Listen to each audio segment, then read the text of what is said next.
bukanlah nak cari subscriber pun, tapi untuk kemudahan kamu, rujuklah nanti kamu nak masuk tahun depan, kamu nak ambil PT3.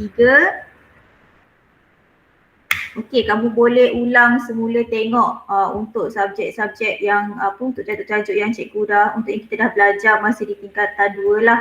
Jadi nanti senanglah untuk kamu recap balik. Okey, minggu lepas kita dah belajar tentang lita selari dan lita bersiri. Okey, cikgu harap modul yang cikgu bagi tu membantu kamu untuk faham dan lengkapkan nota lah.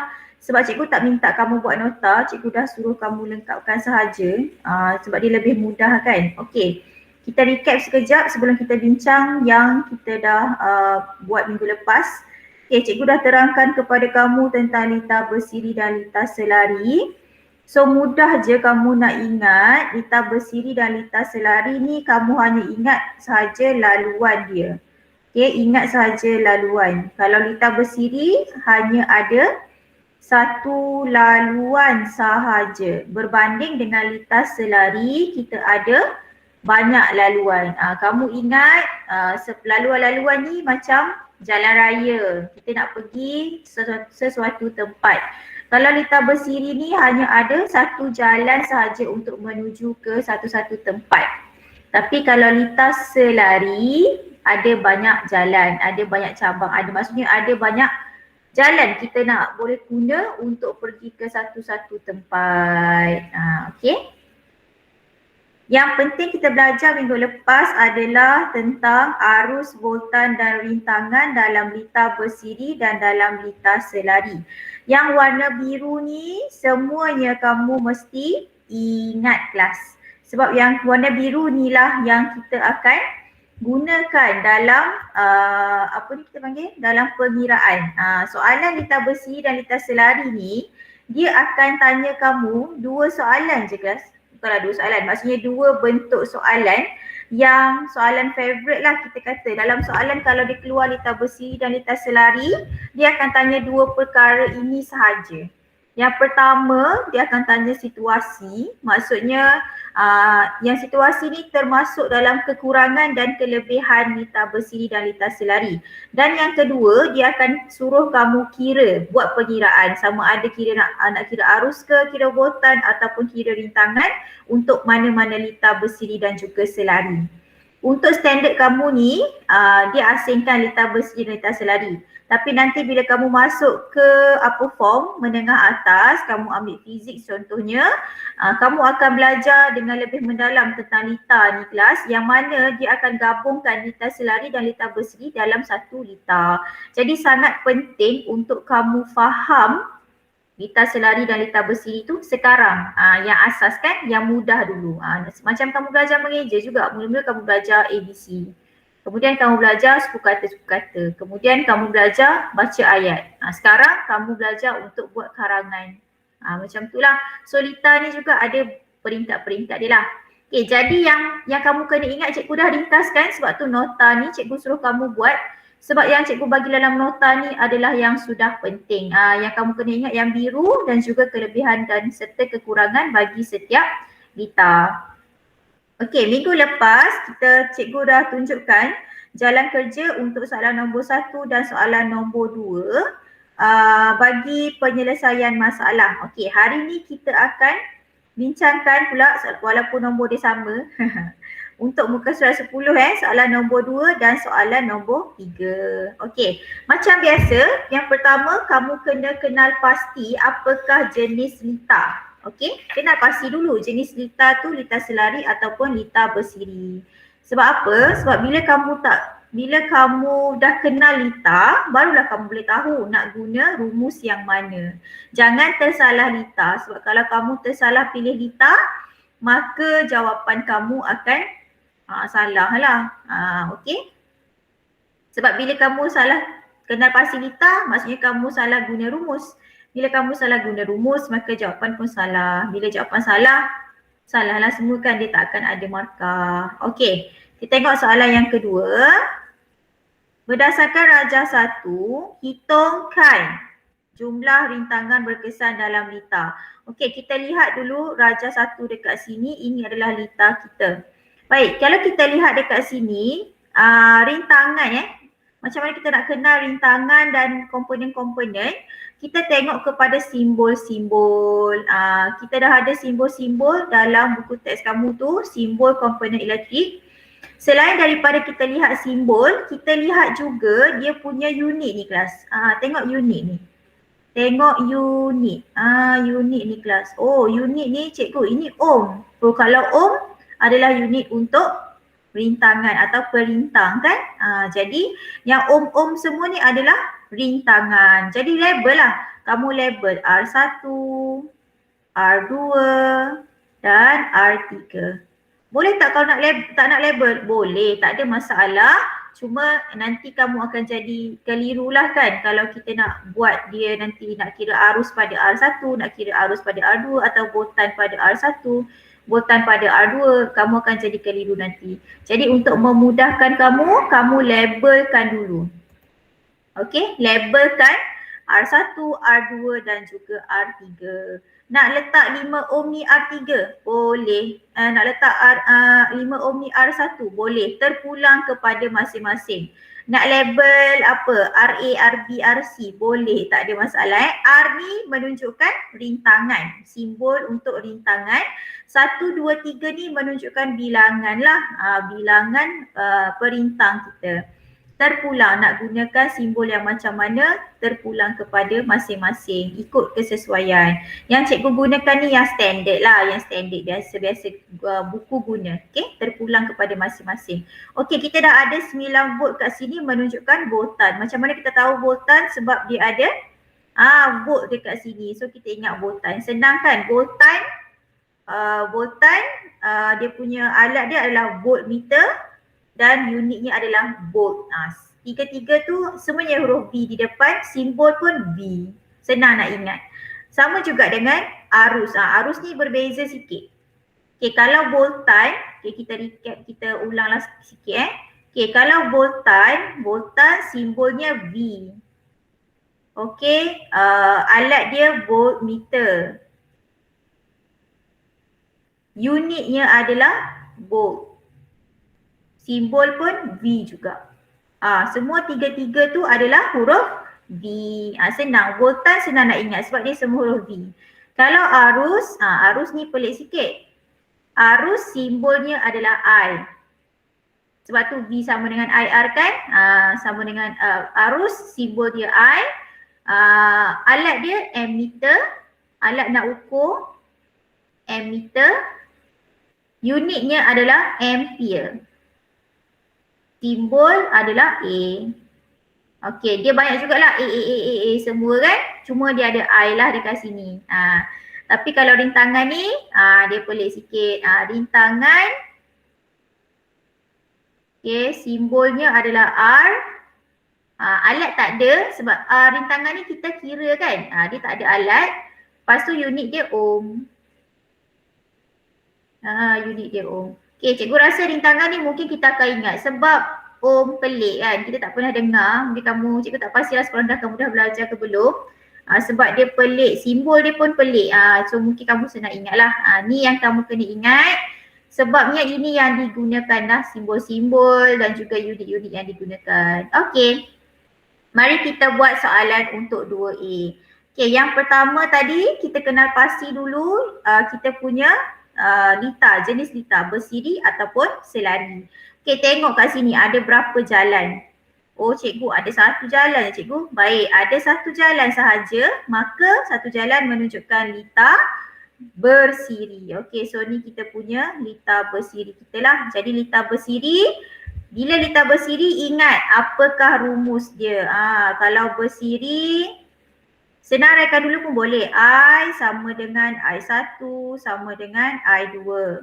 Okay, V sama dengan V1 tambah V2. R sama dengan R1 tambah R2. Okay, yang I, V dan R yang tak ada nombor ni, okay, kat sini tak ada nombor kan? dia adalah menunjukkan total ataupun keseluruhan ataupun untuk semua dalam lita kita. Dalam lita, bukan individu punya komponen Untuk keseluruhan lita, itu adalah I, V dan R yang tak ada nombor. Untuk 1 dan 2 ni menunjukkan kalau I1 maksudnya arus untuk komponen 1. I2 arus untuk komponen 2. Okey, V pula V1 untuk voltan untuk komponen 1, V2 adalah voltan untuk komponen 2, R1 maksudnya rintangan untuk komponen pertama dan R2 adalah rintangan untuk komponen kedua. Jadi dalam lita kita ada 3 komponen dekat sini kan, iaitu semuanya perintang. Jadi dekat setiap perintang ni akan ada arus lah, maksudnya kita ada I1, V1, okay, kat sini I2, V2 dan kita ada I3, V3. Macam tu. Okay. Okay, kat sini dia kata jumlah rintangan berkesan dalam lita. Maksudnya dia nak total. Dia nak jumlah rintangan dalam lita ni. So dia nak apa? R yang besar yang tak ada nombor ni. Okay. So dekat sini kita ada rumus dekat sini R sama dengan R1 tambah R2. So kita ada 3. Jadi kita tambah 3 lah. R sama dengan R1 tambah R2 tambah R3. Cikgu besarkan sikit lagi. Okey, jadi R1 masukkan nilai lah. Sebab tu cikgu cakap tadi kamu kena senaraikan dulu, labelkan dulu siapa R1, siapa R2, siapa R3 untuk memudahkan kamu masukkan dalam rumus. Okey, R1 kita 1 ohm, R2 kita 3 ohm, R3 kita 5 ohm. Okey, masukkan. Okey, kira lah. 1 tambah 3, 4. 4 tambah 5, 9 ohm. Okey, semak jawapan masing-masing. Kalau betul, tanda betul. Kalau salah, pangkah dan sila buat pembetulan lah. Boleh tulis jawapan yang cikgu tulis. Okey, dah siap jumlah untuk rintangan. Okey, B. Arus yang mengalir melalui lita. Maksudnya dia nak I. Okey, I kita berapa? Kita ada, okey. I kat sini macam mana kelas? I kita sama kan? I bersiri ni adalah sama. I bagi setiap komponen adalah sama. Jadi bila sama, kita gunakan balik semula kepada V sama dengan IR. Gunakan rumus ini. Ingat balik yang segitiga tu. Ingat balik segitiga kita. V, I, IR.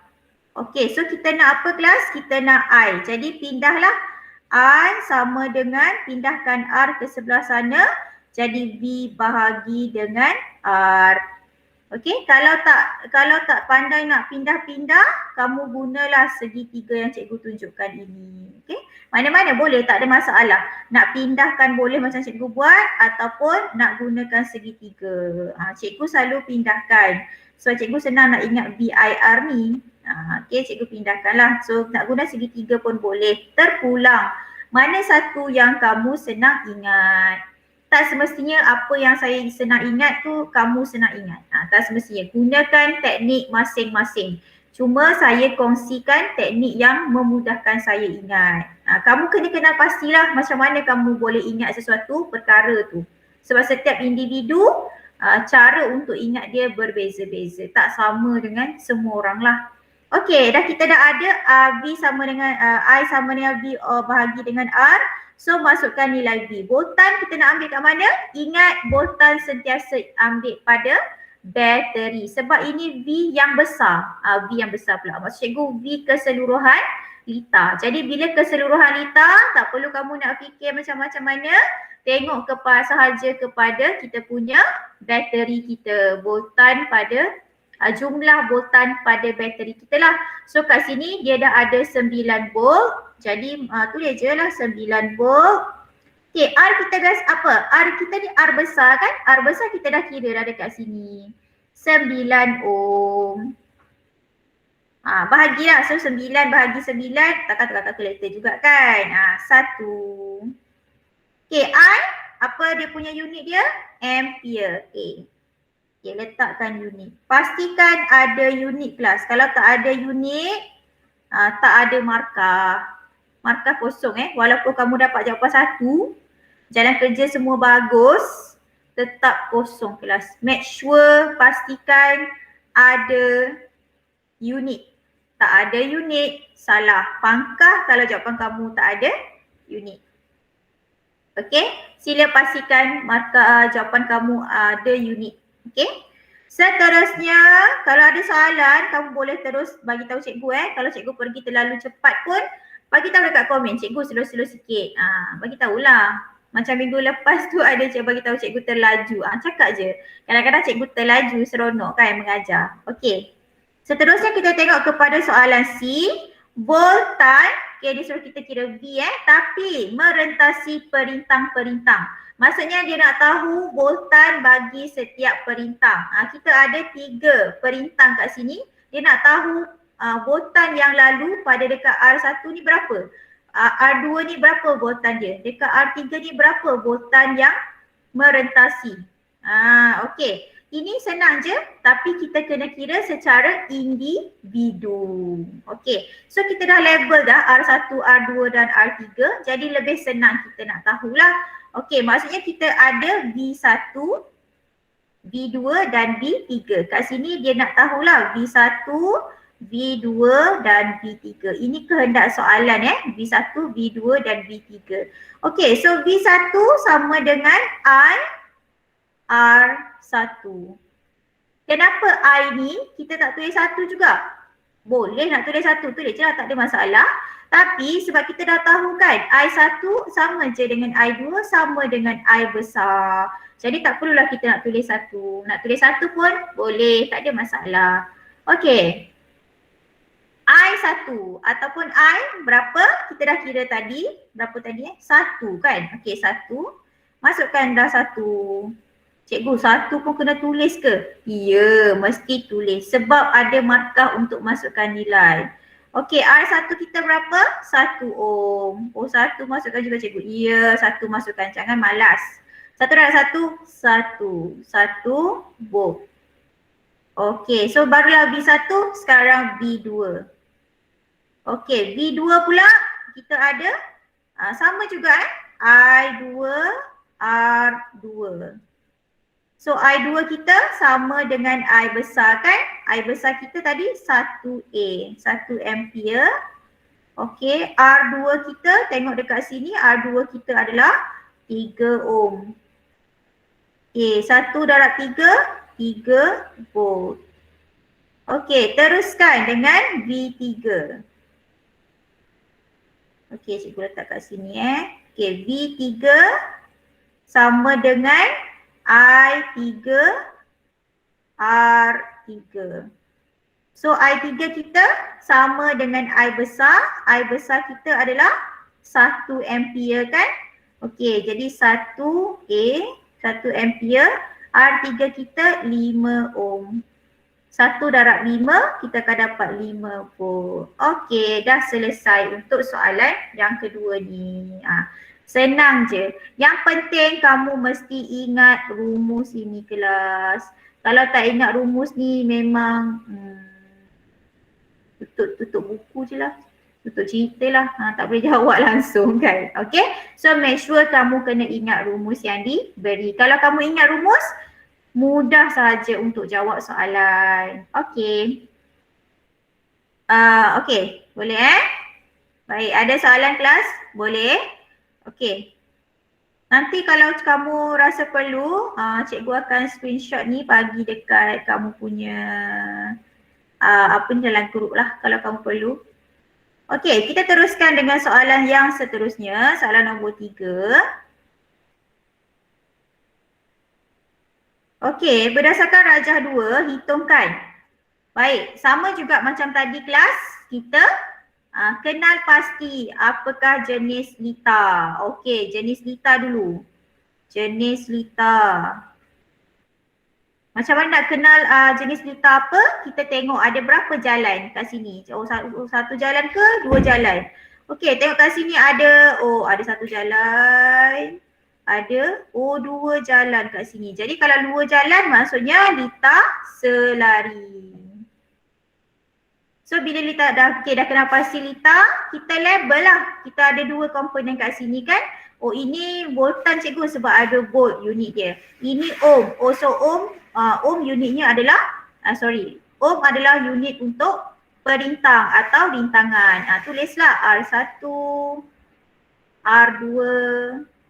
Kalau kamu nak R1 6 ohm boleh, nak R2 3 ohm boleh. Tak kisah, mana-mana ni adalah bergantung kepada kamu sendirilah, label ikut masing-masing. Yang ni cikgu buat standard, standard je. Okey, senaraikan apakah rumus-rumus untuk lita selari. Okey, kalau lita selari kita ada I sama dengan I total sama dengan I1 tambah I2. Kalau tak ingat, cikgu tak ingat lah. Tengok scroll balik, tengok dekat atas. Ada cikgu bagi rumus pada muka surat 8. Ini yang kita nak tulis sebenarnya, yang 1, 2, 3 ni. Yang warna biru kalau tak ingat. Okey. Kenapa kena tulis ni? Supaya kamu ingat lagi banyak kamu tulis, lagi cepat kamu ingat. Okey, so V sama dengan V1 sama dengan V2. Menunjukkan bahawa voltan bagi komponen 1 sama je dengan voltan komponen 2, sama dengan voltan yang mengalir dalam lita ini. Okey, seterusnya R. R untuk lita selari pelik sikit. 1/R sama dengan 1/R1 tambah 1/R2. Okey, kita dah tulis dah rumus, mari kita selesaikan. Okey, soalan A. Soalan A kata jumlah rintangan berkesan. Maksudnya dia nak R. R besar. Okey, tengok kepada rumus kita. Rumus kita R besar ni kita mesti 1/R sama dengan 1/R1 tambah 1/R2 kan?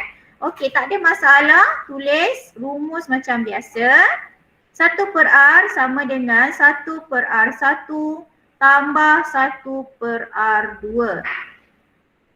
Okey, masukkan nilai macam biasa, jangan risau. Masukkan nilai, okey. R1 kita adalah 3 ohm tambah R2 kita adalah 6. Okey, kalau tak nak tulis unit kat sini pun boleh, tak ada masalah Okey, kemudian kita buat pengiraan. Okey, 1/3 tambah 1/6. Tekan kalkulator pun boleh, tekan kalkulator. Tapi pastikan dapat dalam pecahan Kamu mesti dapatkan jawapan dalam pecahan. 1 bahagi 3 tambah 1 bahagi 6. So kamu dapat 1/2, betul? Okey, so 1/2. Baik kelas, kena ingat ini bukan jawapan akhir kelas. Bukan jawapan akhir. Siapa yang bagi jawapan 1/2 ohm dia tulis kat sini? Salah. Jawapan dia bukan 1/2 ohm. Belum habis lagi ni, belum habis lagi. Sebab apa kelas? Sebab kamu kena ingat 1/2 ni adalah 1/R. Kita tak nak 1/R tapi kita nak R sahaja. Jadi macam mana? Cikgu dah ajar kamu kan? Kita darab silang. Kita darab silang macam ni kelas. Kita darab silang. Jadi kamu akan dapat 2 sama dengan R. Barulah dapat R. Baru dapat R kan kelas? Jadi kita, cikgu pelik. Tak apalah, tulis je lah semula. Jadi R sama dengan 2 ohm. Barulah jawapan terakhir kamu keluar. Baru dapat markah. Kalau masih di dekat 1/R, 1/2 ni, kamu tak akan dapat markah ya. 1/R sama dengan 1/2, kamu tidak akan dapat markah sebab bukan itu jawapannya. Jawapannya adalah 2 ohm. Jadi ingat, bila dapat 1/R, kamu kena darab silang. Jadi make sure jawapan kamu adalah dalam bentuk pecahan. Okay, supaya kamu boleh darab silang. Kalau dia dalam bentuk, contohnya kamu tekan kamu dapat 0.5 kan. Macam mana kamu nak tukar dia darab silang? Boleh? Okay. Jadi make sure dapat dalam bentuk pecahan lah untuk memudahkan kamu. Okay. So kita dah dapat dah R kita adalah 2 ohm. Kalau ada soalan terusannya ya kelas. Okey, soalan B dia nak voltan. Okey, voltan dia nak V Dia tak kata voltan setiap perintah ataupun voltan apa. Dia tulis voltan je. Jadi kalau dia nak voltan sahaja kelas, maksudnya ini menunjukkan voltan dalam liter. Jadi kalau voltan dalam liter, kita tengok apa kelas? Kita lihat kepada bateri kita. Oh, bateri kita 4 volt cikgu. Oh, okey, tulis je lah. B sama dengan 4 volt. Cikgu tak perlu kira-kira ke? Tak perlu. Tak semestinya semua soalan itu mesti dikira. Ada soalan jawapannya sudah ada diberi dalam liter kita. Jadi kalau soalan voltan ni, tengok sahaja kepada kita punya liter. Tengok bateri kita. Okey, tak perlu kira-kira, tak payah. Kecuali kalau soalan yang liter bersiri. Kamu lihat Kalau liter bersiri, macam soalan yang pertama tadi kita selesaikan, voltan dia kita mesti kira satu persatu kan? Sebab voltan dia adalah hasil tambah. Tapi kalau untuk voltan liter selari ni sebab dia sama. Voltan liter selari dia sama je, jadi kita ambil sahaja daripada bateri. Okey. Baik, soalan C. Arus yang mengalir melalui setiap perintah. Maksudnya dia nak suruh kita kira I1 dan I2. Jadi yang ini kita nak guna apa kelas? Yang ini kita gunakan rumus. Sebab kita tak ada ammeter kan. So kita kena guna rumus lah. Macam mana nak guna rumus mana tu? Kita gunakan yang segitiga tu kelas. Okey, VIR. Okey, so I sama dengan V bahagi R So kita kira dulu I1 sama dengan V1 bahagi dengan R1. Baik, V1 ni apa? Tengok balik. V1 sama dengan V huruf besar. V besar ni kan, V tak ada nombor, V total. V total. So V total kita adalah 4 volt. Okey, so tulislah 4 volt. R1 kita, rintangan yang pertama kita adalah 3 ohm. Okey, tulislah 3 ohm. Okey, so bahagilah 4 bahagi 3. So kamu akan dapat jawapannya 1.333 ampere. Okey, cikgu dia tak habis-habis. Cikgu 3 dia tak habis kan? Okey, nak bagi berapa tempat perpuluhan? Boleh sekurang-kurangnya 2. Bagi 2 tempat perpuluhan. Macam cikgu ni, cikgu bagi 1, 2, 3, 4 Kamu bagi 2 pun dah cukup lah. Maksudnya jawapan kamu boleh tulis 1.33 ampere. Okey. 2 tempat perpuluhan boleh. Okey. Jelas ya? Okey, seterusnya kita buat pula I2. Okey, I2 masih gunakan rumus yang sama kelas. Okey, I2 masih gunakan rumus yang sama iaitu V2 bahagi dengan R2. Okey, V2 kita adalah 4 lah sebab V2 sama dengan V total. So 4 volt. R2 kita adalah 6 ohm. So 6 ohm kat sini. So 4 bahagi 6 kamu akan dapat 0. Kamu kira kakak kalkulator 667 ampere. Okey, boleh bagi sehingga 2 tempat perpuluhan. Jadi bila bagi 2 tempat perpuluhan, kamu mesti bundarkanlah kelas. Bundarkan. Okey? Bundarkan. Macam yang ni dia tak dapat nak naiklah 1.34 sebab dia nombor kurang daripada 5. Macam yang ni nombor dia lebih daripada 5 kan. So dia boleh naik jadi 1 lah. Dia boleh naik jadi 7 kat sini. Okey, so kita dah selesaikan jawab 2 soalan ini kelas. Baik, ada apa-apa soalan sebelum kita bermula tajuk kita yang baru hari ini?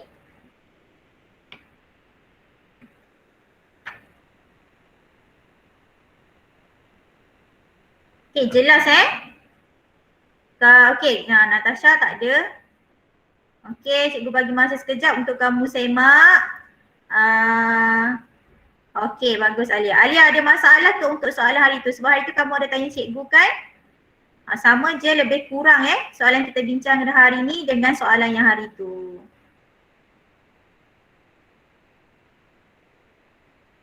Okay, good job Alia, dah faham. Okay. Baik, kalau tak ada apa-apa soalan, kita beralih ke tajuk hari ini.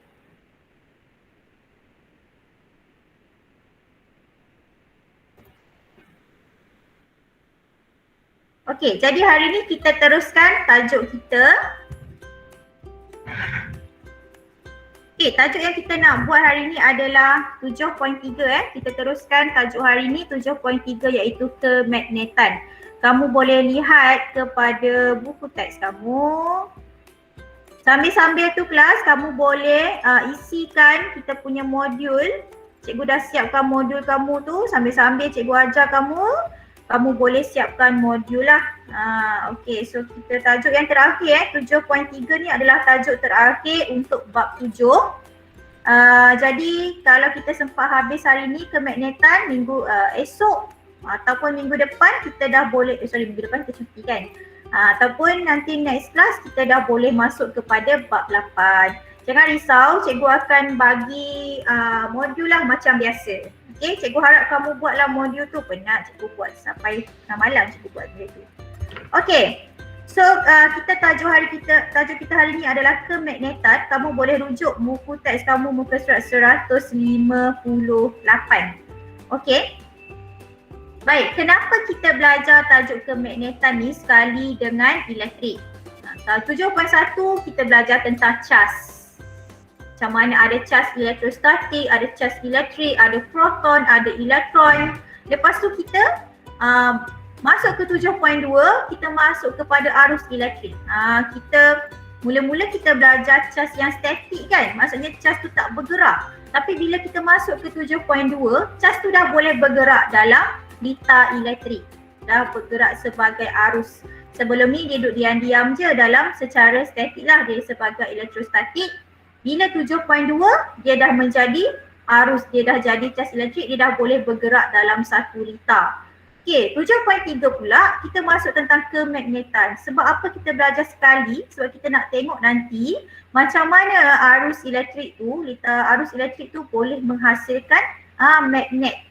Bukan yang mempunyai kuasa kemagnetan. Bukan sahaja magnet yang biasa kita guna macam ni budak ni pegang ni. Ini adalah magnet U kan, magnet berbentuk U yang mempunyai kuasa, yang mempunyai ada.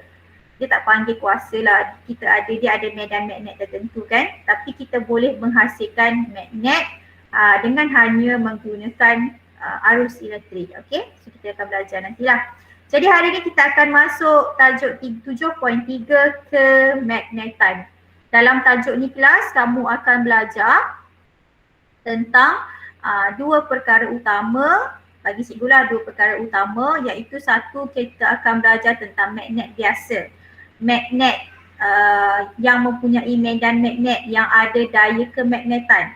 Dan yang kedua kita akan belajar macam mana arus elektrik itu boleh menghasilkan medan magnetnya yang tersendiri.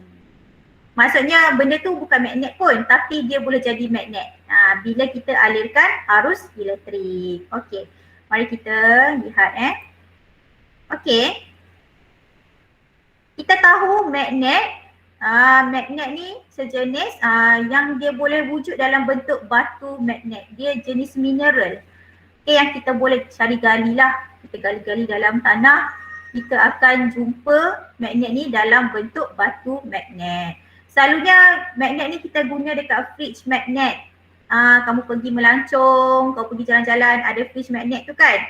Itu magnet lah, kita gunakan batu magnet. Lepas tu kita ada apa lagi yang selalu magnet kita guna ni, dalam phone pun ada magnet. Okey, lepas tu pelbagai lah yang kalau dia dah ada daya magnet tersendiri, maksudnya magnet tu sama ada dalam bentuk batu magnet ataupun magnet kita buatan manusia. Kita buat magnet tersebut daripada bahan seperti besi, cikgu salah je ni, keluli, kobalt dan juga nikel. Besi, kobalt, nikel ni semuanya ada dalam jadual berkala unsur. Unsur-unsur yang ada di bumi. Masa tingkatan 1 kamu dah belajar jadual berkala unsur, kamu dah tahu ada banyak sangat unsur dekat bumi ni. Jadi bila kita gabungkan keempat-empat unsur ini, maka kita boleh menghasilkan magnet. Jadi magnet ni kita boleh hasilkan dua lah, sama ada dijumpai secara semula jadi dalam bentuk batu magnet, maksudnya kita cari gali dan jumpalah batu magnet tu, ataupun kita boleh buat magnet buatan manusia yang diperbuat daripada bahan seperti besi, keluli, kobalt dan nikel. Cikgu harap masa di sekolah rendah kamu dah pernah lah belajar tentang magnet ni kan. Magnet ni cikgu rasa tajuk biasa lah. Okey. Okey, kita tengok sedikit jenis ataupun sifat magnet. Boleh isi dalam kamu punya modul Okey, sifat magnet yang pertama, menarik bahan magnet. Apa tu bahan magnet? Bahan magnet adalah bahan yang tertarik kepada magnet. Contohnya macam besi. Kalau plastik, kalau dia tak tertarik kepada magnet, jadi besi plastik tu bukanlah bahan magnet. Kalau besi dia tertarik kepada magnet, bermaksud besi tu adalah bahan magnet. Jadi bahan magnet ni apa? Iaitu bahan yang tertarik kepada magnet tersebut. Bahan magnet biasanya besi lah kan. Okey, kalau plastik tu bukan bahan magnet. Kenapa? Sebab plastik tidak tertarik dengan magnet. Maksudnya kita tak boleh tarik plastik tu dengan magnet. Okey, itu adalah bahan magnet. Dia ada dua kutub, okey, kutub utara dan kutub selatan. Lepas tu kita tahulah kutub yang sama menolak, kutub yang berlainan jenis menarik. Sama macam cas kita kan, kita ada cas positif dan cas negatif, kita ada elektron dan proton. Cas positif kita kenali sebagai proton, cas negatif kita kenali sebagai elektron. Cas yang sama akan menolak, cas yang berlainan akan menarik. Sama dengan kutub pada magnet. Kutub yang sama akan menolak, kutub yang berlainan akan menarik. Kalau kutub utara akan menolak kutub utara. Kalau kutub selatan akan menolak kutub selatan. Tapi kalau kutub utara jumpa dengan kutub selatan akan tertarik. Okey, dan yang keempat, menunjukkan arah utara selatan apabila digantung secara bebas. Okey, yang ini selalunya dalam kompas lah, kita boleh gunakan magnet untuk menunjukkan arah utara dan arah selatan. Kita gunakan kompas untuk dalam navigation. Kita nak tahu, kita nak navigate, nak menunjukkan arah, nak pergi ke sesuatu tempat, kita gunakan kompas. Zaman sekarang kita tak guna kompas lah kan, kita guna GPS gitu. Tapi kompas ni selalu kalau kita pergi camping, pengakap, kita akan adalah macam mana cara untuk menggunakan kompas bila kita masuk dalam hutan. Sebab dalam hutan ni sama je keadaan dia kan. Jadi kita gunakan kompas untuk kembali ke tempat kita lah. Okey, jadi kompas ni kita kena gunakan bersama dengan map peta lah. Kalau tak ada peta kita susah lah juga nak tahu kat mana kan. Okey, so ini adalah 4 sifat-sifat magnet yang semestinya kamu sudah tahu. Sebenarnya kamu dah tahu dah, cuma tak senaraikan sahaja. Kamu tahu magnet tu dia hanya menarik bahan magnet sahaja. Bukan semua benda boleh tertarik dengan magnet. Ada kutub utara, ada kutub selatan, kutub yang sama menolak, kutub yang berlainan akan menarik. Dan magnet ni akan menunjukkan arah utara selatan apabila digantung secara bebas. Yang ini kita gunakan dalam kompas untuk menunjukkan arah sesuatu tempat. Okey. Macam biasa, magnet kita akan ada medan magnet. Medan magnet tu apa? Adalah kawasan di sekitar magnet yang wujud kesan daya oleh magnet. Dikenali sebagai medan magnet. Maksudnya kelas, kalau dalam medan magnet ni akan ada daya tarikan dan daya tolakan tadilah. Tapi kalau kamu berada di luar medan magnet, maka tak ada daya tarikan, daya tolakan tadi tu. Tarikan, tolakan tu apa yang mana cikgu? Okey, tolakan dan tarikan tu kan yang kita dah tengok tadi ni. Yang menolak dan juga menarik. Kalau kita kutub yang sama tu dia menolak, tapi hanya menolak dalam medan magnet sahaja. Kalau di luar medan tak ada sifat ataupun tak ada daya tolakan itu. Sama juga dengan menarik. Bahan magnet ni kan menarik dan juga berlainan kutub ni pun menarik. Tapi kalau dia berada di luar medan magnet, maka dia tidak akan tertarik. Jadi mesti berada dalam medan magnet barulah ada kesan daya oleh magnet. Barulah magnet tu boleh menarik ataupun menolak. Seolah-olah kamu ingat medan magnet ni macam coverage telefon. Kalau tak ada coverage telefon, boleh tak guna line kamu, Celcom ke, Maxis ke, Digi ke? Tak boleh kan, sebab kamu berada di luar kawasan, di luar coverage tu. So samalah dengan medan magnet. Medan magnet tu adalah satu kawasan di sekitar magnet yang ada kesan daya magnet tu. Barulah boleh menarik ataupun menolak sesuatu bahan tu lah, sama ada bahan magnet ataupun berlainan kutub, kutub dan juga sama dengan kutub yang sama jenis. Okey? Jadi kita boleh lihat rajah yang ini yang menunjukkan dua kutub magnet lah. Kutub utara dilabel sebagai U dan kutub selatan dilabel sebagai S. Okey, kalau bahasa Inggeris North and South, N dan S lah. Okey. Jadi yang menunjukkan medan magnet tu yang mana? Yang garisan ini. Okey. Lihat kepada anak panah ni kelas. Okey, anak panah ni kamu tengok dia keluar daripada utara dan masuk ke arah selatan. Cara untuk kamu lukis medan magnet dan arah medan magnet ni arah. Yang menunjukkan anak panah tu adalah arah medan magnet. Jadi kedua-dua tu kamu mesti tunjukkan. Mesti tunjuk arah dan juga mesti tunjukkan dia punya medan. Medan itu ditunjukkan oleh garis-garis putus dan anak panah menunjukkan arah medan magnet. Jadi mesti keluar daripada utara dan masuk ke selatan. Okey, kita tengok apa yang dia bagi tahu ciri-ciri garisan medan magnet. Garisan medan magnet lebih rapat antara satu sama lain di kawasan yang mempunyai medan magnet yang lebih kuat. Kalau garisan tu rapat, itu maksudnya kawasan tu tarikan dia lebih kuat. Kalau jarak-jarak garisan dia, maka kawasan tersebut adalah kurang daya. Okey? Kurang kuatlah tarikan tu. Maksudnya kita boleh katakan kuasa lah, macam magnet ni dia kuasa menarik kan. Kalau dia rapat-rapat, macam dekat hujung ni, dia rapat garisan-garisan dia menunjukkan tarikan magnet tu lebih kuat berbanding kalau kawasan yang jarak-jarak macam ni. Ni jarak-jarak ni kan, jarak-jarak macam ni, so menunjukkan medan magnet yang lebih lemah. Apa maksud medan magnet yang lebih lemah? Maksudnya dia boleh menarik tapi sedikit. Kuasa tarikan dia tu rendah, kecil. Tak kuat lah dia menarik. Tapi kalau dia rapat kawasan yang garisan rapat-rapat, tarikan medan magnet tu ataupun kuasa medan magnet tu lebih kuat. Okey, garisan medan magnet mengarah dari kutub utara ke kutub selatan magnet. Ini yang cikgu tunjukkan tadi.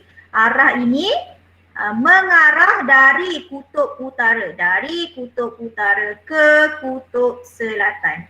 Dari kutub utara ke kutub selatan. Garisan medan magnet mengarah dari kutub utara ke kutub selatan. Kutub utara ke kutub selatan. Dan yang ketiga, garisan medan magnet tidak akan bertemu atau bersilang. So dia tidak akan bertindih lah antara satu sama lain garisan medan magnet ni. Dia akan secara bersendirian, tak akan bertindih. Okey, yang ini penting kelas. Dekat tengok dekat info science tu dia kata medan magnet di antara dua kutub yang sama. Tengok ni kutub utara dengan kutub utara. Sebab kutub yang sama akan menolak kan kelas? Kenapa dia menolak? Kamu tengok dua-dua dia keluar. Anak panah semuanya keluar kan? Jadi dia menolak antara satu sama lain.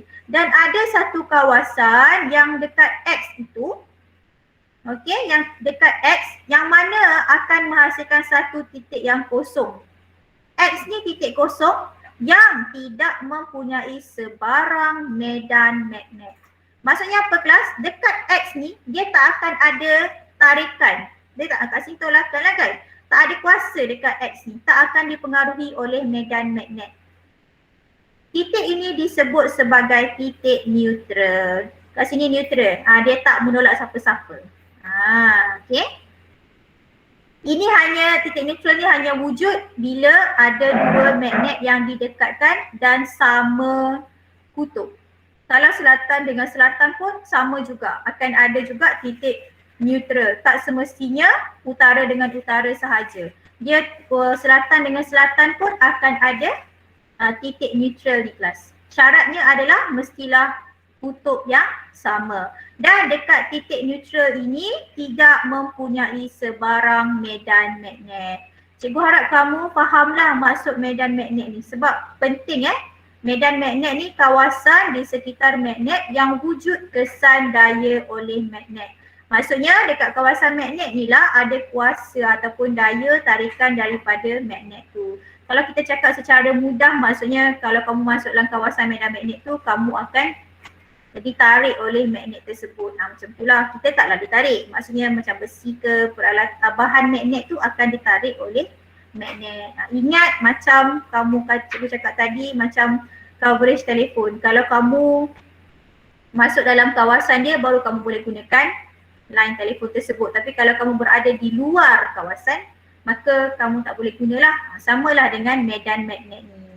Bila kamu masuk dalam medan magnet ataupun bila sesuatu bahan termasuk dalam medan magnet, maka bahan tersebut akan ditarik. Bahan magnet lah ditarik oleh magnet tersebut. Tetapi bukan semua bahan magnet sahaja. Okay. Dan ingat satu lagi kita ada titik neutral. Okey, sekarang kita lihat macam mana medan magnet ni. Tadi kita dah tengok yang ni yang dilukiskan. Sekarang kita tengok yang real. Okey, yang real, so kita tengok video. Hi there, and welcome to Mr. Musselman's online teacher workshop. Magnetic fields can be tough for students to conceptualize. Okey, so kat sini dia akan tunjukkan magnetic field ni adalah medan magnet. Field tu medan, magnetic tu magnet lah, medan magnet. So sekarang cikgu ni dia akan tunjukkan medan magnet yang sebenar bila kita lihat dengan mata kasar kita.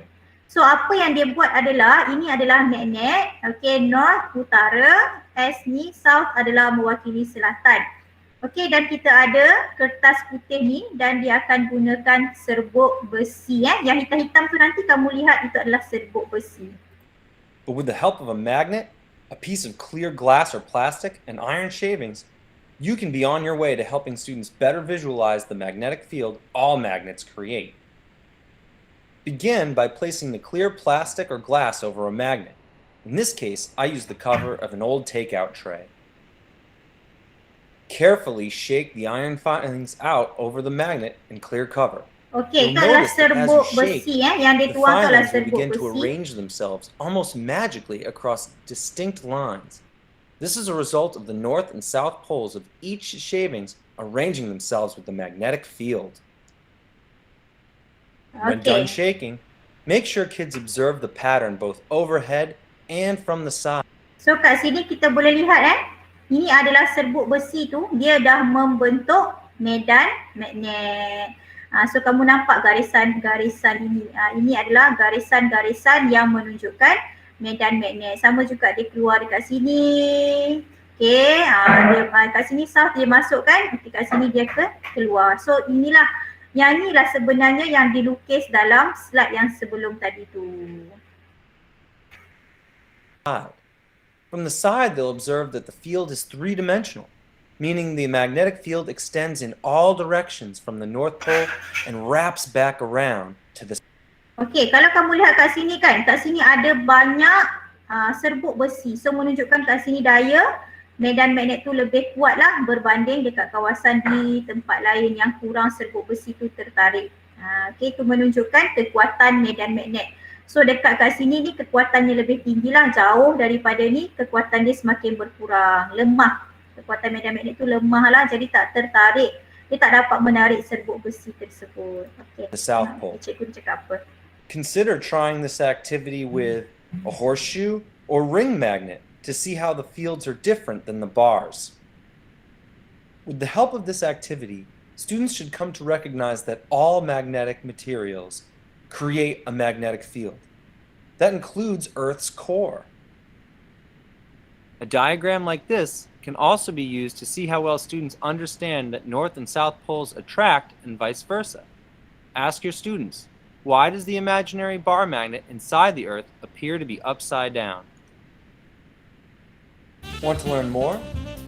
Okay, so tu adalah video yang ditunjukkan macam mana kita nak observe atau kita nak perhatikan medan magnet lah.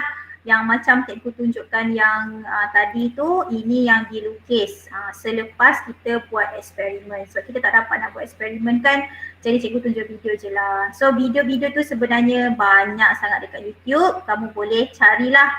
Okay. Jadi ini yang kita observe tadi. Ini yang gambar yang kita boleh lihat lah. Okay. So ni adalah magnet bar dan ini magnet yang berbentuk U. Dan yang coklat-coklat hitam-hitam ni adalah serbuk besi yang menunjukkan medan magnet. Jadi setiap magnet tu medan dia berbeza-beza mengikut bentuk. Okay, kalau macam yang ni dia berbentuk macam ni. Dan yang ni dia pelik sikit lah sebab dia berbentuk U kan. Jadi shape dia agak berbeza. Tapi arah tetap sama daripada utara ke selatan. Utara keluar, masuk ke selatan. Arah medan magnet dari utara ke selatan. Dari utara ke selatan. Okey, dari utara ke selatan. Baik, warna ini pun menunjukkan perbezaan kutub lah. Okey, menunjukkan perbezaan kutub. Tapi selalunya dalam magnet dekat makmal tu selalunya dia akan level lah mana satu utara dan selatan. Okey. Kamu mesti boleh lukis kelas. Ya, kamu mesti boleh lukis. Untuk tingkatan 2 ni kamu mesti boleh lukis medan magnet tu. Okay, mesti boleh lukis medan magnet. Tapi untuk modul kamu ni cikgu tak minta kamu lukis lah. Okay, tak minta kamu lukis sebabnya jarang ditanya dalam soalan. Tapi tak apa, untuk pengetahuan kamu tu kamu mesti boleh lukis lah. Jadi dia senang je.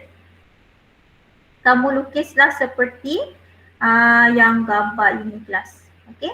Buat garisan-garisan. Pastikan dia tidak bersilang dan letakkan dia punya anak panah menunjukkan arah daripada utara ke selatan.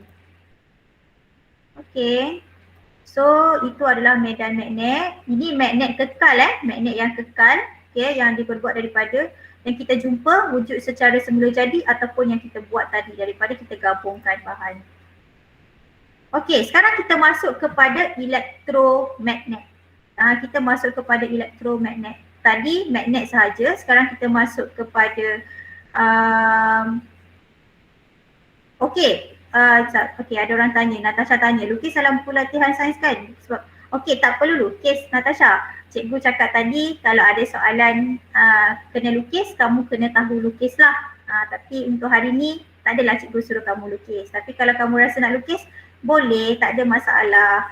Ada soalan suruh kamu lukis, ada soalan tu tak ada meminta kamu lukis. Cuma kamu kena ingatlah macam mana untuk lukiskan dia punya medan magnet. Okey, boleh nak lukis Natasha, tak ada masalah. Yang ada buku sebenarnya kamu boleh lukis dalam modul yang cikgu bagi tu. Tak perlu kamu nak asing-asingkan sebab modul yang cikgu bagi tu adalah nota kamu kan. Masukkan je sekali. Masukkan je sekali. Cari je tempat kosong.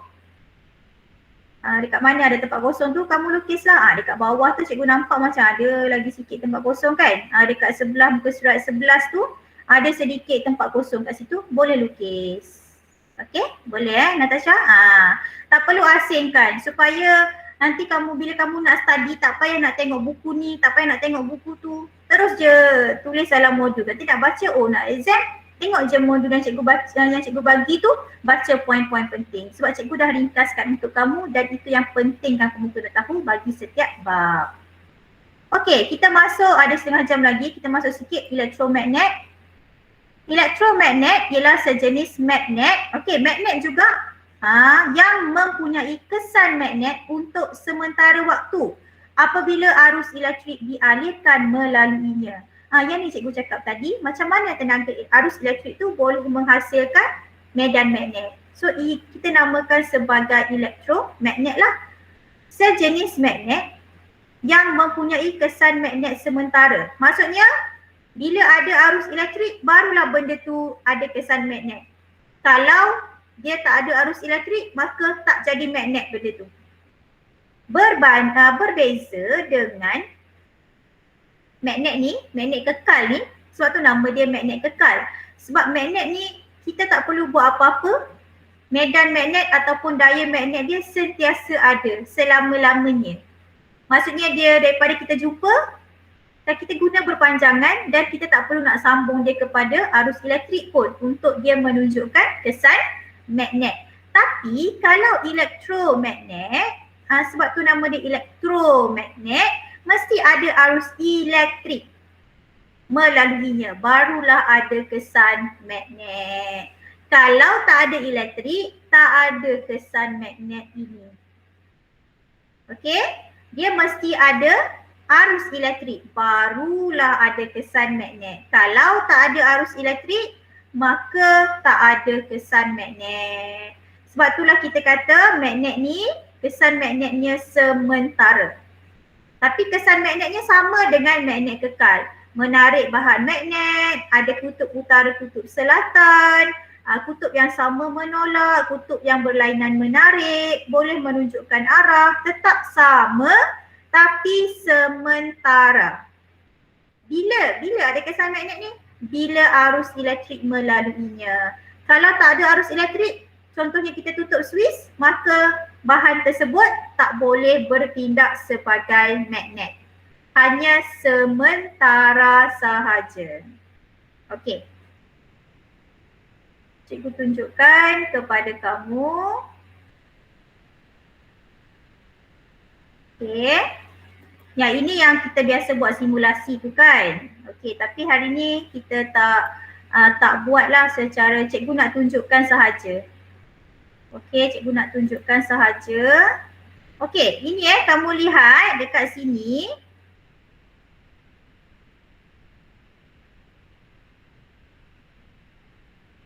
Okey, kat sini kamu lihat kita ada kompas dekat sini. Boleh nampak Okey, boleh nampak. Okey, yang ini kenapa cikgu tak share dengan kamu sebab dia tak adalah ni sangat sebenarnya. Cikgu nak tunjukkan sahaja bila kita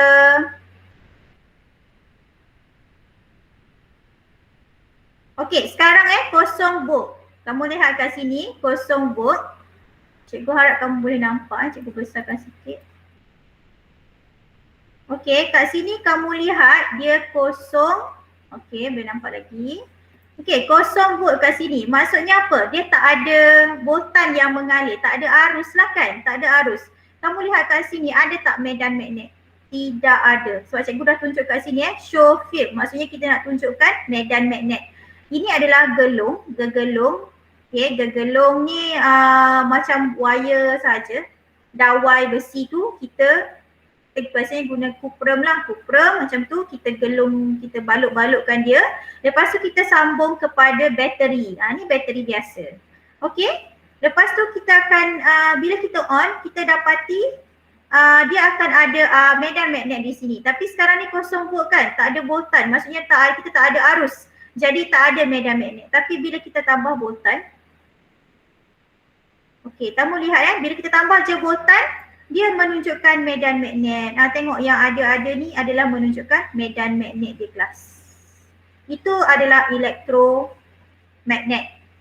Nampak tak yang bergerak-bergerak ni, yang bulat-bulat bergerak ni adalah elektron. Sama macam kita buat eksperimen yang hari tu, litar bersili dan litar selari, ada juga bulat-bulat ni yang menunjukkan elektron mengalir.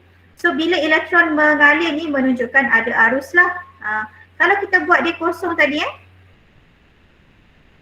tengok elektron ni ada tapi dia tidak bergerak. Maksudnya tidak ada arus elektrik. Jadi tak ada arus, tak adalah kat sini medan magnet. Tapi bila kita tambahkan, kita ada arus, terus kita tengok elektron ni bergerak, maksudnya ada arus, maka kamu boleh lihat ada medan magnet di sini. Okey, ini adalah salah satu contoh elektromagnet lah. Okey, contoh lain kalau alat yang kamu boleh lihat. Okey, contoh lain pernah tengok tak yang crane? Crane ke nama dia, cikgu tak tahu. Crane kot. Yang dia angkat besi-besi tu. Besi-besi dia gunakan macam yang bulat tu dia angkat. Cikgu cari video untuk cikgu tak jumpa. Ada tu cikgu dah cari tapi tak jumpa. Okay, so ingat elektromagnet adalah magnet yang sementara, dia tak kekal. Bila ada arus elektrik, dia akan jadi magnet. Tapi kalau tak ada arus elektrik, dia tak akan jadi magnet. Itu je, senang je. Sebab tu nama dia elektromagnet. Bukan magnet sahaja. Kalau magnet sahaja itu magnet kekal. Tapi elektromagnet mesti ada elektrik, barulah dia jadi magnet. Okay?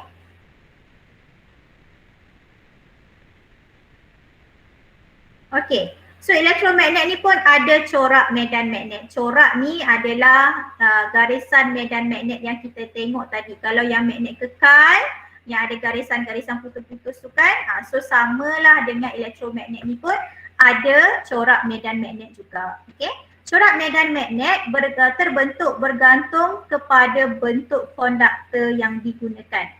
Konduktor kat sini maksudnya dia gunakan satu wire ataupun dia gunakan gegelung. Nanti cikgu tunjukkan gambar rajah baru kamu akan faham lah. Okey, tapi sama je garisan medan magnet lebih rapat di kawasan yang mempunyai medan magnet lebih kuat. Sama dengan magnet kekal kan, kita tengok garisan yang putus-putus tu, kalau dekat kawasan yang garisan dia lebih rapat, maksudnya medan magnet tu lebih kuat. Maksudnya apa medan magnet lebih kuat ni? Dia akan menarik lebih banyak bahan magnet. Okey?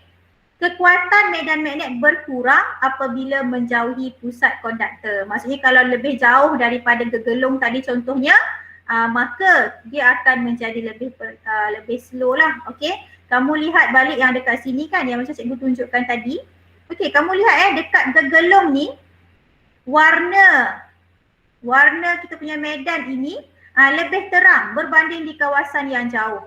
So bila kawasan yang jauh ni maksudnya dia punya medan magnet, kekuatan medan magnet adalah lebih lemah. Okey, lemahlah berbanding di kawasan yang dekat dengan gegelung. Gegelung ni lah kita panggil sebagai konduktor. Ingat kelas, konduktor tu adalah bahan yang boleh mengalirkan arus elektrik. Jadi jenis yang kita gunakan sekarang adalah jenis gegelung. Berdekatan dengan gegelung, maka dia ada mempunyai medan magnet yang lebih kuat berbanding berjauhan dengan gegelung ini. Okay, itulah yang dimasukkan, dia kata kekuatan medan magnet berkurang apabila menjauhi pusat konduktor. Jauh daripada gegelung tadi, kekuatan medan magnet tu berkurang. Maksudnya dia boleh menarik tapi susah nak tarik lah sebab dia jauh. Corak medan magnet terhasil tidak dipengaruhi oleh aliran arus yang mengalir melalui konduktor. Sebab corak medan magnet ni bergantung kepada jenis konduktor yang digunakan. Okey, nampak macam serabut? Tak apa, kita tengok rajah ini yang cikgu cakap tadi. Konduktor. Kita ada 3 jenis. 3 jenis konduktor lah. Yang pertama, dawai lurus. Dawai lurus ni dawai biasa yang lurus macam caja kita ni kan, dawai macam ni panjang macam ni. Ni lurus lah dia macam ni. Okay, dawai lurus. Kamu lihat corak medan magnet dia. Corak medan magnet untuk dawai lurus bulat macam ni. Berpusing-pusing. Okey, berpusing-pusing. Okey, tengok arah. Macam mana kita nak tentukan arah tu? Kita gunakan tangan kita kelas. Kita gunakan tangan kita, bukan tangan kiri tapi tangan kanan. Genggaman tangan kanan. Kita gunakan petua genggaman tangan kanan Tangan kanan kelas, bukan tangan kiri. Okey, kalau cikgu tak tahulah kamu nampak terbalik ke tak. Okey, tangan kanan. Ibu jari kita mewakili arah arus. Okey, lihat gambar rajah yang cikgu tunjukkan ni Okey, gambar ni dia tunjukkan yang ni, gambar ni adalah arus dia ke atas. Jadi kita letaklah tangan kita ni ke atas, ibu jari kita ke atas. Okey, lepas tu arah medan magnet yang biru tu arah medan magnet diwakili oleh jari kita. Tengok jari kita tutup ke mana? Tutup ke sini kan? Sebab itulah arus tu arah dia macam ni. Arah dia ikut jari kita. Ke jari kamu ke belakang? Tak kan? Jari ke depan. Okey, jari ke depan. So ingat, ibu jari adalah arah arus dan jari kita yang 4 ni adalah arah medan magnet. So sebab itulah kamu lihat yang biru tu dia macam itulah ke arah sana, ke kiri kan. Sebab dia ikut kepada kita punya jari. Okey, boleh Okey, arah arus untuk dawai gelung. Okey, ni dawai gelung kita. Okey, dawai gelung. Okey, tengok ini dawai gelung kita. Dawai gelung pula sama juga ni. Macam ni. Tengok arus dia ke atas kan. Jadi arah medan magnet dia ke sinilah.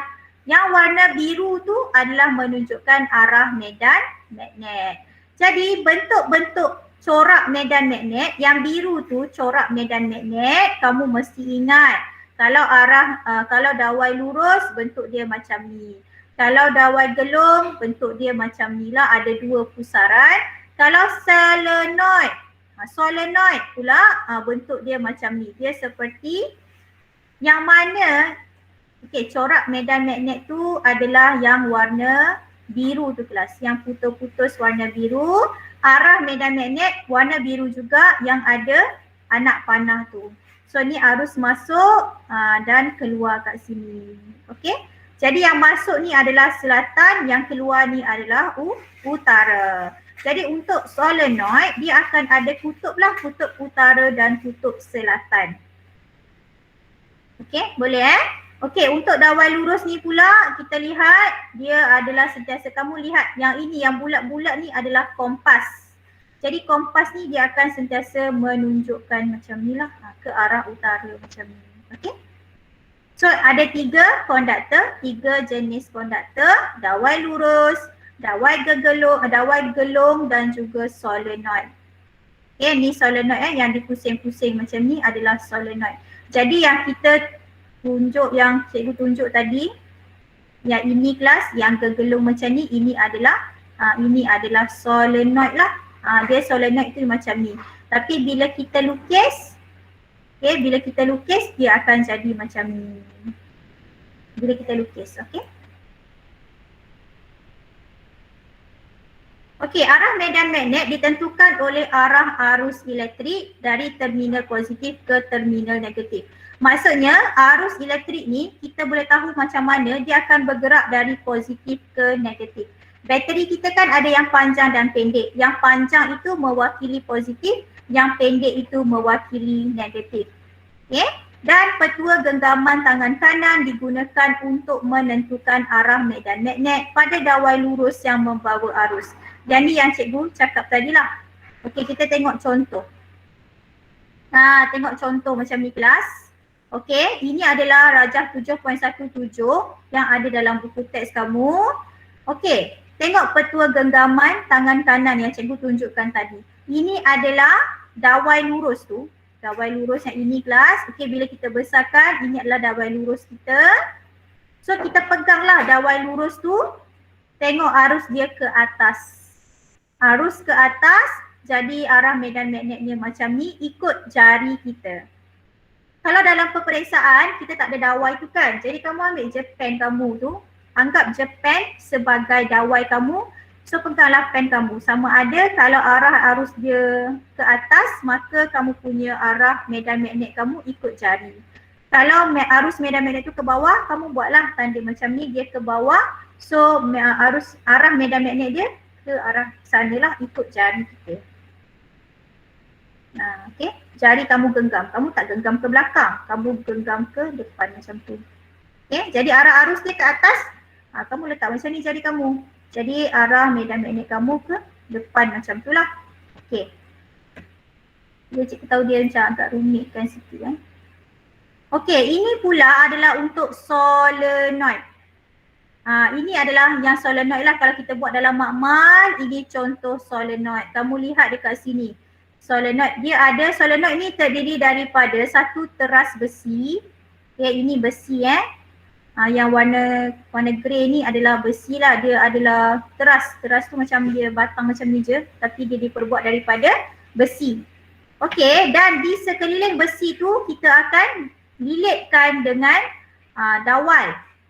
Dawai kuprum ke, okey, terpulang lah dawai apa yang kita nak guna. Selalunya, kalau tak salah cikgu, selalunya kita akan gunakan dawai kuprum lah. So ini adalah solenoid Kita ada satu teras besi.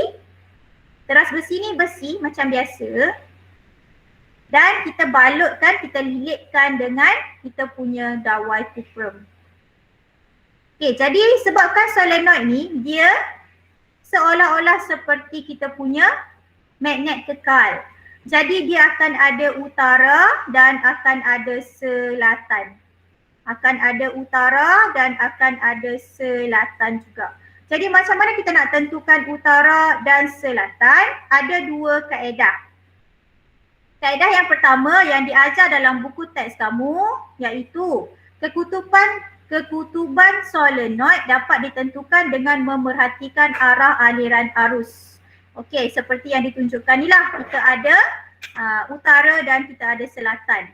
Arus yang mengalir mengikut lawan arah jam ialah kutub utara. Manakala arus yang mengalir mengikut arah jam ialah kutub selatan. Okey, ini cara yang pertama. Cikgu tak suka guna cara ni. Cikgu tak faham macam mana cara ni berfungsi. Ada pelajar yang boleh gunakan cara ni. Dia cara ni tak kisah. Yang penting jawapan kamu betul. Okey? Kalau kamu selesa menggunakan cara ini, sebab cara ni kelas, kamu kena tengok dekat hujung ni, kamu kena bayangkan bentuk arus tu bergerak, dia mengalir macam mana. Lawan arus ke, ikut arus ke. Kalau cikgu tak boleh. Cikgu tak dapat nak bayangkan. Mungkin cikgu punya imajinasi ni kurang sikit kan. Okay. Tapi kita ada satu lagi kaedah. Kaedah yang kedua. Kaedah ni cikgu suka. Senang. Sebab dia senang Okay. Kaedah yang kedua adalah kita gunakan tangan kanan kita juga. Okay. Guna tangan kanan kita. Tapi cara simbol dia berbeza lah. Okay. Tengok gambar ni. Tengok tangan ni guna Tangan ni cara dia pegang. Ini adalah jari kita. Jari kita mestilah mengarah mengikut arah arus kita. Ni arah arus ke atas, arah arus kita ke atas macam ni. So tangan kamu pun mesti ke atas, jari kamu duduk di atas. Dan ibu jari kamu menghala ke utara. Maksudnya kalau kamu pegang macam ni kelas, jadi sebelah sini adalah utara, sebelah sana adalah selatan. Kalau kamu pegang dia macam ni, sebelah sini adalah utara, sebelah sini adalah selatan. Cara kamu pegang ni, macam mana nak pegang ni bergantung kepada kita punya gambar ni kelas. Kita punya arus ni, arus ke atas atau arus ke bawah. Okey? Boleh ke? Cikgu harap kamu jelas walaupun dia nampak macam rumit sedikit. Okey, kita ambil contoh macam yang okey, yang ini kelas. Arah arus kamu tengok yang warna apa warna dia ni? Warna merah kan? Okey, warna merah. Arah arusnya ke atas ni, kamu lihat dia ke atas. Dia macam tu. So kamu tengoklah tangan kamu dia macam ni kan? Dia pegang macam tu. Jari kita ke atas macam tu. So ini adalah utara. Sebab itulah sebelah sini ni dia keluar. Okey, boleh ke? Nanti kita tunjuk contoh supaya kamu boleh faham. Okey. Cikgu tunjukkan contoh kepada kamu. Mana pen cikgu tadi? Oh ni Okey, cikgu tunjukkan contoh. Okay, sekejap ya.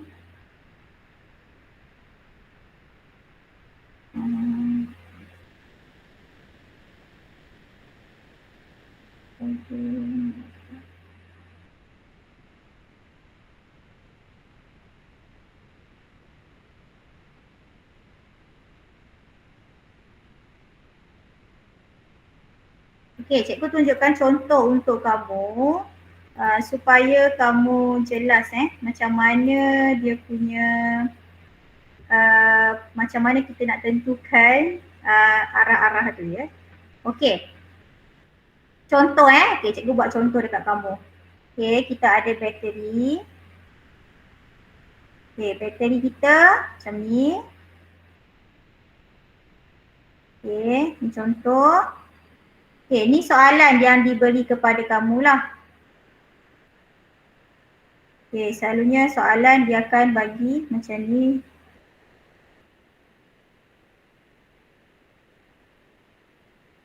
Okey, soalan dia akan bagi macam ni. Okey, macam ni Okey, yang pertamanya adalah kita kena tahu arus kita mengalir ke mana kan kelas? Arus tu mengalir ke mana? Jadi macam mana nak tahu arus tu mengalir ke mana? Kita lihat bateri ni kelas. Bateri. So bateri kita ada positif dan negatif. Okay, positif dan negatif. Macam mana nak kenal positif ni yang panjang? Simbol yang panjang ni positif. Simbol yang pendek ni adalah negatif. Okay, so cikgu dah bagi tahu tadi dia arus tu bergerak daripada terminal mana ke mana tu kamu mesti ingat kelas. Okay, kita mesti ingat dia bergerak daripada mana ke mana sebab yang itulah yang sangat penting. Okey, jadi arus elektrik ni bergerak dari terminal positif ke terminal negatif. Maksudnya dia arah arus kamu adalah ke sini. Positif ke negatif. Positif ke negatif kan? Okey, tengok kepada cara yang pertama adalah kenal pasti arah arus. So arus kita dari positif ke negatif. So ni positif, ini negatif. Jadi arus kita bergerak macam ni lah. Okey, so ikut je, okey, arus ke atas itu. Oh, arus ke atas, keluarlah macam ni. Betul tak? Okey, so sekarang ni arus kamu adalah ke atas. Okey, gunakan jari yang tangan kanan kamu tadi. Okey, tangan kanan kita kan tutup macam ni kan? Bukan tangan kiri tangan kanan, ingat, tangan kanan. Kita gunakan tangan kanan.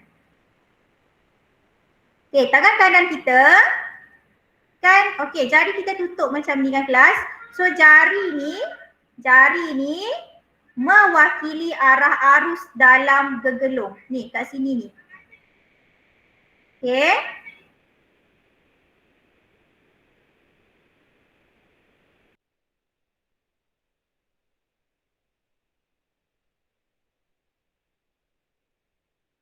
Okey, so kita lihat arah arus kita yang jari ni mewakili arah arus kita. Kan macam kan dia bergerak ke dalam macam tu kan. So maksudnya arah kita macam ni lah. Okey, sekarang kita lihat gambar kita ni.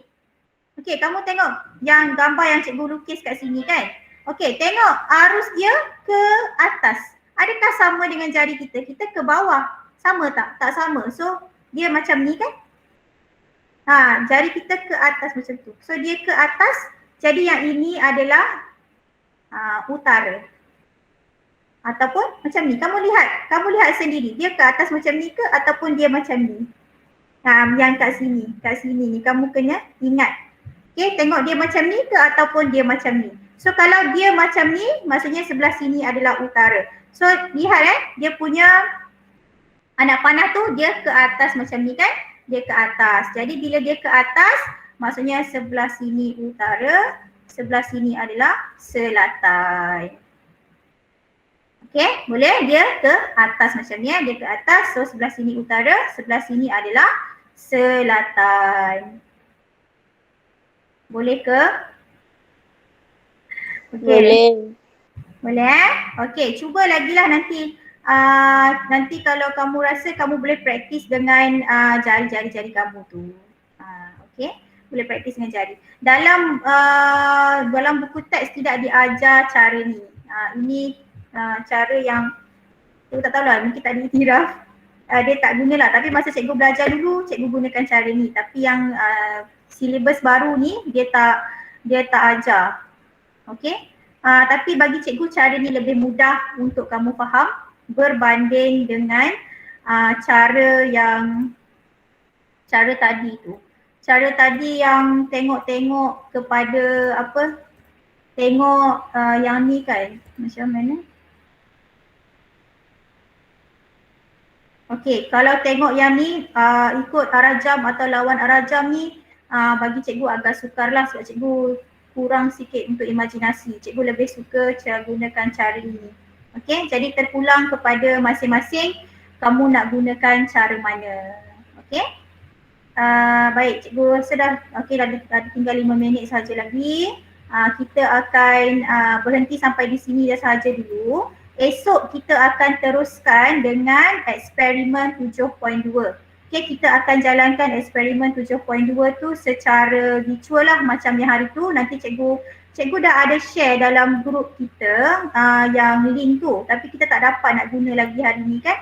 Jadi kita akan gunakan hari esok. Okay. Ada apa-apa soalan kelas? Ada 5-7 minit lagi.